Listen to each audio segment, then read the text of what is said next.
Alright, so as you can see, here's what I got so far. Yeah, I'm busy working on taking the electric header clutch off, or trying to at least. Actually, that's what I'm making this video about. As you can see, this belt right here, right there, I don't know how well you can see it. Let's pull it in the light here. You can see there is a flat spot. And it's real dry, cracked, and everything, so I have to get that belt off in order to take the feeder house off. And it runs behind this pulley right here. You can see right there's the belt. It has all them, right here, this belt. This is the one I'm working with. It has all them splits and everything in it. Yeah. So I have the belt that runs around that pulley off. It's right here. And I'm in the process of trying to get this thing off. I don't have the one bolt I need, so I'll have to wait till I can go get the bolt. I have a homemade puller here.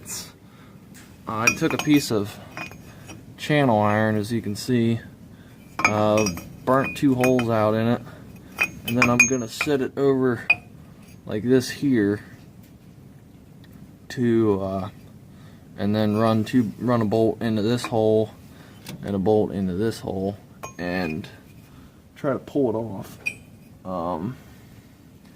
Yeah, that's what's kind of going on at the moment. I don't really know. I don't know any other way to get that belt off without pulling that pulley off. And then since I'm pulling this one off, I'm going to probably pull the one off that's behind it. And then I'm going to, just while I have all this apart, replace any belts that are behind this and probably put a new bearing on that counter shaft. So yeah, that's just what's going on here. In order to get this belt off, which runs around this big pulley, I had to take these 2 belts off, which go around this pulley, and I had to loosen that spring in order to move this up and down so I could get that pulley, get those belts off. And I ended up having to take the seat out from under the cab. You can see there's my trouble light. I had to take the floor out of the cab. Over there sits a seat out of the combine. There's the panel that goes under the seat. And pretty much all this just for one belt. I'm starting to realize why everyone says John Deere combines are a pain in the butt to work on. I'm not 100% sure if I have to take that thing off, but I know it'll make it a heck of a lot easier to get that belt off and to put the new one back on. And then I can't get the feeder house off until that belt comes off, so I could cut the belt, but that'll make a good spare belt. I don't know why in the world I'd want to use it as a spare belt, because it'll probably break, but yeah, if you come out here to the, I don't know, let me see if I can get better light.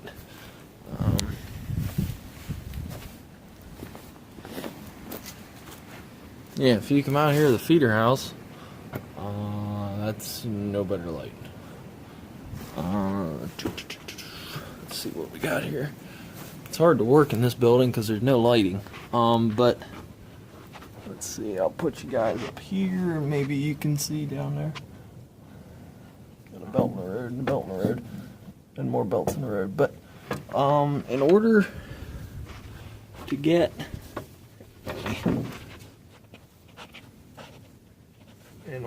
get that belt off.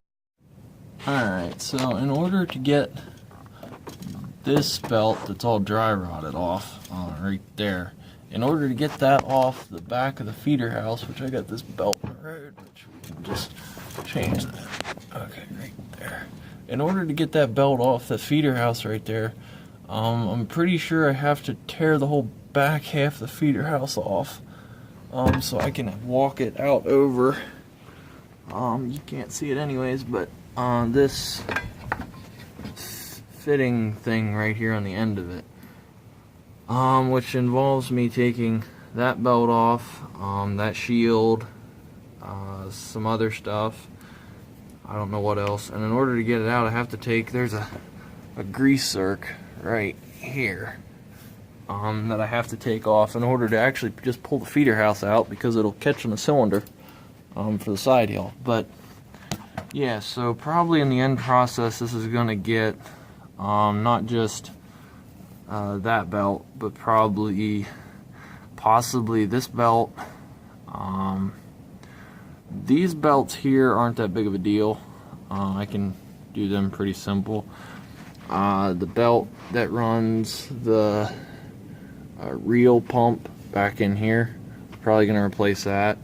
It's probably going to, everything behind the shaft's going to come out. I'm probably going to put a new bearing in there